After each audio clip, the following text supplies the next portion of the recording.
తలపుల కావ్యమయే కవితలు రాసే మౌనమది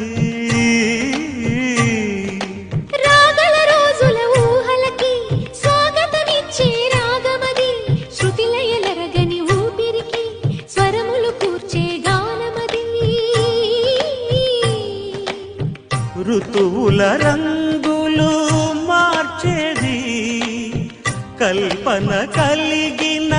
మది భావం బ్రతుకును పాటగా